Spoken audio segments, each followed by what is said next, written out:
Mga oras na ito, dako muna tayo sa Palasyo ng Malacanang para po sa mga mahalagang ulat doon. Nakatutok po doon ang aming kasamang si Rocky Ignacio, mag-uulat ng live.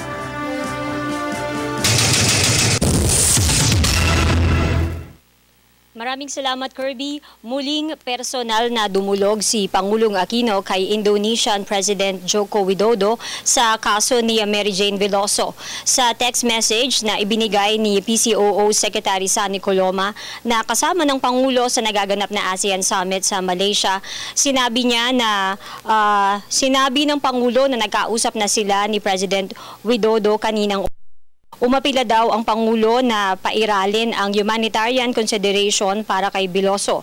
Nagpakita daw ng simpatsya si President Widodo kay Veloso at kinonsulta ang Attorney General ng Indonesia sa isyung legal nito. Ayon kay Secretary Coloma, ipinangako ni President Widodo kay President Aquino na muli silang mag-uusap mamaya.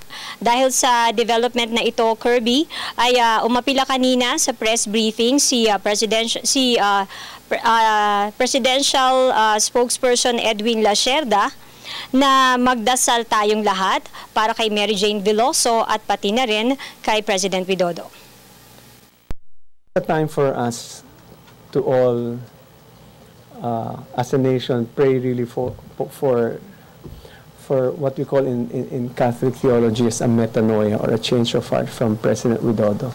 Let's pray that the President Widodo will have a change of heart, especially in a situation where somebody who had no knowledge of that she was carrying prohibited materials was incarcerated.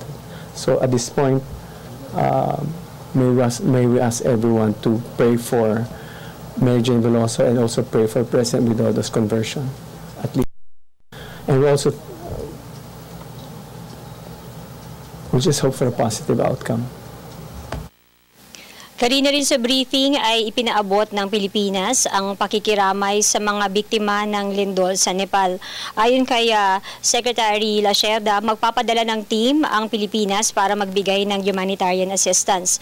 Ang usaping ito at apila rin ito ay ipinaabot ni Pangulong Aquino sa nagaganap ngayong ASEAN Summit sa Kuala Lumpur, Malaysia. The Filipino people join the rest of the world in expressing sorrow and concern for our brothers and sisters in Nepal as they contend with the destruction wrought by the earthquake struck near its capital on Saturday, April 25, 2015. Time and again, the world has come together to render assistance in times of dire need. Filipinos from all walks of life have likewise expressed sympathy and offered prayers for the Nepalese people. Nations of goodwill have already pledged aid in all forms as Nepal engages in the work of rescue and recovery. A team from the Philippine Embassy in New Delhi, India, is traveling to Nepal to meet the needs of our countrymen affected by the earthquake. More than this, the Philippine government will be communicating with our counterparts in Nepal to offer assistance. We are prepared to and consequently taking aid to the maximum of our limitations. In this time of great loss, Nepal is not alone. We are confident that with the help of the entire world, they will be able to overcome this calamity. At yan, Kirby, ang ating balita mula dito sa Malacanang. Sa tulong ng RTBM, ako si Elena Luna para sa Telebisyon ng Bayan. Alright, maraming salamat sa iyo, Elena Luna. Nag-uulat po yan ng live mula sa Malacanang.